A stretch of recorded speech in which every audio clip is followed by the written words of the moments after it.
Jambo! In today's video, I'm going to be sharing what I really think about Tanzanian people. I'm going to be using 3 Swahili words or phrases that they use to describe them. I hope it can be kind of fun for you. Let's jump in.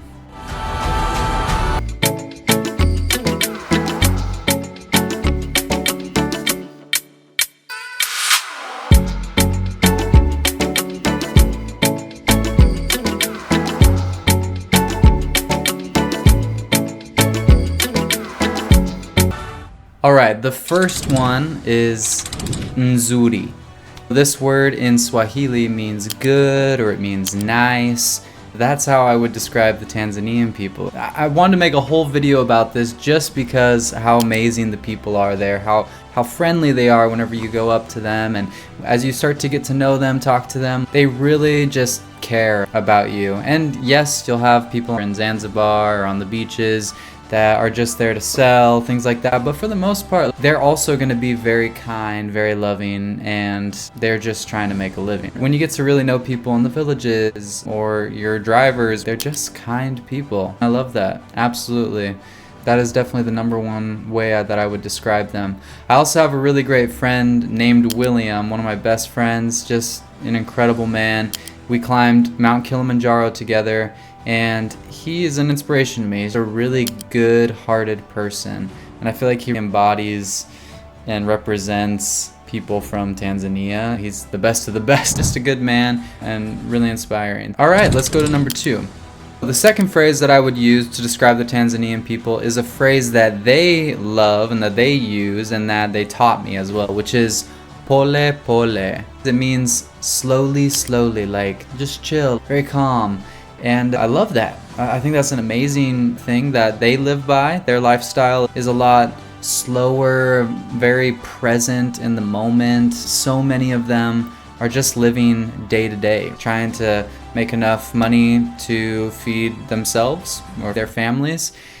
And it's definitely something that I saw that I was also inspired by, that they live their lifestyle that way. It makes me feel really grateful and also really spoiled living in the United States, but seeing how they can be so good and so kind, you know, nzuri, like we said in the previous one, and how they're that way with having so little. Having more things does not make you a better person necessarily. Actually, sometimes it can really take away from who we are. Just a lot of cool lessons that I learned from the people there.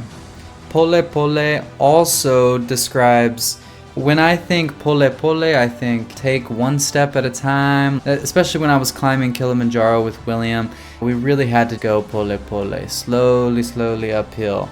But pole pole doesn't mean stop and do nothing and be lazy. I see the Tanzanian people as hard workers. They are consistent, right? They're not lazy people. They work a little more pole pole. I remember working on a project and asking them, hey, do you know when this next part's going to be done? And they said, hey, it's going to get done. It'll get done when it gets done. You know, there's pros and cons to that, right? I would just say that the Tanzanian people are, you know, they focus on pole pole lifestyle, and it helps them be really present with their families, friends, visitors. I really admired that in them, and it's something that I could use a little bit more here in America, living a little more pole pole lifestyle.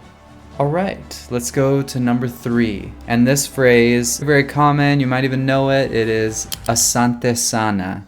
And while this isn't necessarily a descriptive word, I'm literally saying thank you very much, thank you. Asante sana. This makes me think of Tanzanians because they're very grateful people. They're grateful for what they have.